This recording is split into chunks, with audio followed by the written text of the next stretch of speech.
आणि वळूयात पुढच्या बातमीकडे। दक्षिण उत्तर भागात मुसळधार पाऊस कोसळतोय। महाड, पोलादपूर, माणगावमध्ये शाळा कॉलेजेस बंद करण्यात आलेत, तर तळा, रोहा, पोलादपूर इथल्या शाळा कॉलेजेसना सुद्धा सुट्टी जाहीर करण्यात आली आहे।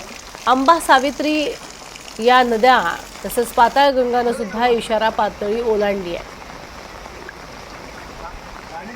मेहबूब जमादार आमचे प्रतिनिधी सध्या आपल्या सोबत आहेत। मेहबूब, ठिकठिकाणी पाणी साचलेलं पाहायला मिळतंय, काय सध्याची तिथली स्थिती?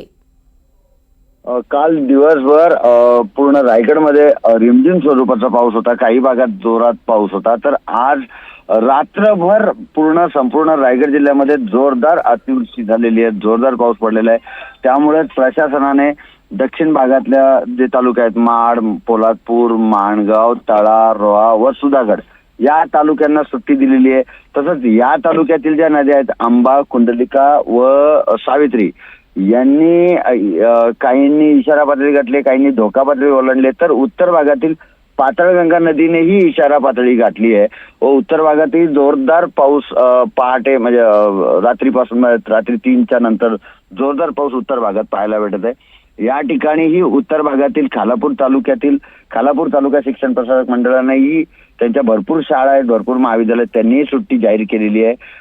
स्वतःहून सुट्टी जाहीर केलेली आहे। कलेक्टरचे आदेश नव्हते, परंतु जोरदार पाऊस असल्यामुळे इथेही सुट्टी जाहीर करण्यात आलेली आहे व त्यानुसार जिल्हा प्रशासनाने नागरिकांना सतर्क राहण्याचे आदेश दिलेले। तर खोपोली वाकण जो रोड आहे, त्या रोडवरील पाली जवळील जो ब्रिज आहे, त्या ब्रिजच्या दोन्ही बाजूला रस्त्यावरून पाणी येत असल्यामुळे तो पाली वाकण मार्ग बंद करण्यात आलेला आहे व जुना मुंबई पुणे मार्गावर खोपोली भागात अनेक ठिकाणी पाणी साचलेलं आहे।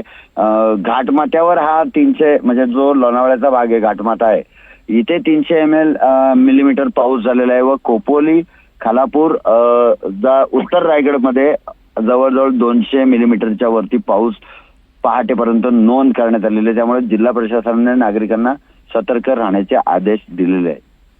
नक्कीच तर सतर्कतेचा इशाराही देण्यात आलेला आहे। ठिकठिकाणी पाणी साचायला सुरुवात झालेली आहे। तुर्तास धन्यवाद मेहबूब या संपूर्ण माहितीसाठी।